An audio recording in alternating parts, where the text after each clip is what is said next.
Alright, here we have a monorail system. Now, most people that I've seen designing a monorail system, they are only doing straight lines, and they use the thin board. With my system, you can actually go left and right. You can see the curve all the way down there. Up and down, you see the drops and the rises. Yes, I'm in sandbox mode, and that is because I've tried this many times in the real game, and it works, but the problem is it won't let me record. I don't know what it is. So I'm trying out a different recording software and built it in here, just in case there's any goof-ups. I don't have to worry about the amount of material. You can see it curves pretty hard here. That's up to 4 spaces to the left, and then, or 4 nudges, and then back. So to build this, I use these 16 by 16 by 2 for the straightaways and for the slight turns, and then for the more aggressive turns I use the 4 by 16 by 2. For ups and downs, all you got to do is build the flatter floorboards, as you can see here. Once I get down there, so you can nudge up and down as well, but you see here's a thin floorboard right there. That allows you to go up. If you're going down, it's usually easier to just do the nudge down. Sometimes you have to get under and put a floorboard under there. It depends on if the game lets you do it or not. You can see my little build platform here. That's because in the real game I will actually build these to allow me to build the sled. So here's the important part when building the sled. You want to be able to get underneath of it because you want to make sure that you have wheels on the bottom. In case you're going up and down, you don't want it to bump off the track, because sometimes it does get a little rough. So to start, I'm going to put down this wood foundation. We're going to knock that out later on. This is just a platform so that we can get our dynamic foundation to the right height. We're going to put that dynamic foundation right on top. We'll add these pieces here.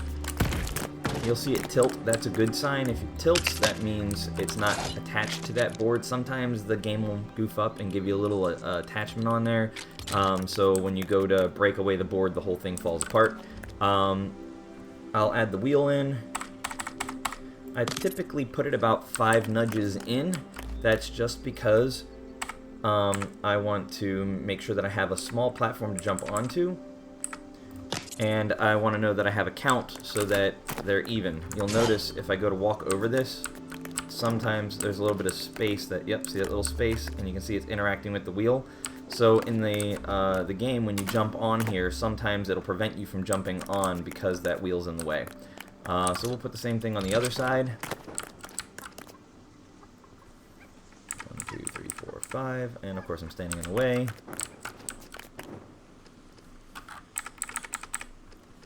Where I'm at.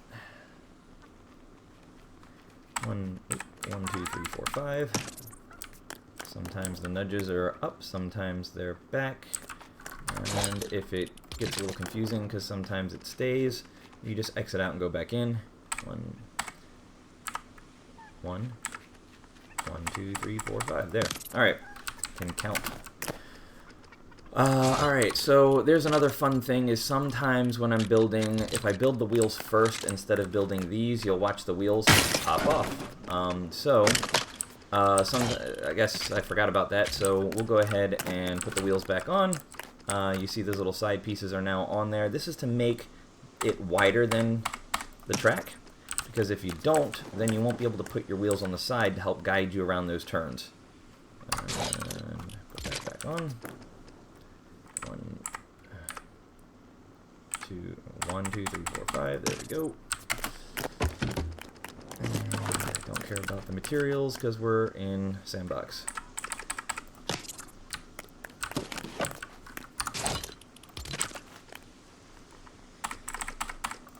Okay. Now, the next thing is, even though this is pretty wide, if I go to build right now and I go all the way out to the edge, if I actually clip it right here, it will be right up against the side. There's a problem with that because it tends to pop off when you load into your game the next time. And it also makes taking those aggressive turns a little more challenging. So I like to put this little granite fence guardrail on the side, on each side. Granite just tends to be sturdier, stronger, and last longer, so I use that for most of the build. Now we'll put the wheels on. Now these will guide you left and right down the track, but gravity should take care of the ups and downs. The problem is sometimes the ride gets a little bumpy, because you can see it's not smooth. There's really no way to do a smooth transition. So we're going to add on little guides on the bottom as well in just a minute here that will prevent it from popping off the track. So you have your left and right, you have your up and down. Let's go ahead and knock that off the track there. Boom. Alright, so right now this will go. It will slide forward. You can even push it if you'd like. I can come over here and do a nice little push, and you see it moves. Okay? And I'm moving it too far. Come on. There we go. Let's push it back so I can get back on my build space. We'll put, since I'm up here, we'll add a little switch. So when we add a little flame off the back there, the rocket, it'll activate it. Now, under here, we're going to build. I could use these short starter foundations, the 4x4x8, but not everybody has that in their world, in the real world. So I just use these, and we try to center it. 1, 2, 3 of those, and we're gonna put a small wheel on this side. I've been debating on if I should add another little tiny floor tile underneath of it. Just so that this gets a little bit of distance away from the track as well, because when I build this, it is actually touching the track. And it might be part of the reason why sometimes I have problems in the real world with stuff when I load in, popping off and not being there when I get back, or crashing to the ground. The nice thing is Fortnite, Epic decided they were going to give you your materials back if any of this stuff breaks. Most of the time that happens. Sometimes it doesn't happen when you're loading into the game. Stuff goofs up. So there's still a lot of glitches, but it's still a fun game. So no complaints on this end. Alright, you got your rails, you got your dynamic board, you got your wheels. Let's go ahead and put the rocket on the back. Boom. And we're ready to go down this test track. I did not put a stopper at the end, so we're going to purposely fly off the edge. A little bit of extra fun. So you can see we turn to the left, we drop down, turn to the right, move back up.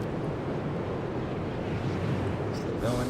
Nice harder turn here as far as floor spaces. Woo! Check that out. Alright. It sounds like it's going to fall. And now we're flying off the edge. It didn't go all the way. That's okay. There's my other studs that I built before. If you ever get to a point where your build breaks, if you'll notice when I break this, only that piece falls out. That's because I have it supported on this side and on the other side. So if any of this ever breaks, the whole thing won't fall straight to the ground, and I won't have to build it all over again. So you can see sometimes that the sled will bang against the side, and one of these parts along the turns might actually break. So it would be smart to add a couple of those supports in wherever possible, just to prevent the whole thing from falling down on you. So hopefully this helps. Let me know if you have any questions, comments, if you need additional details.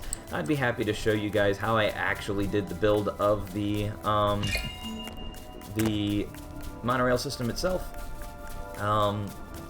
Happy and safe travels out there, guys. I'll see you later.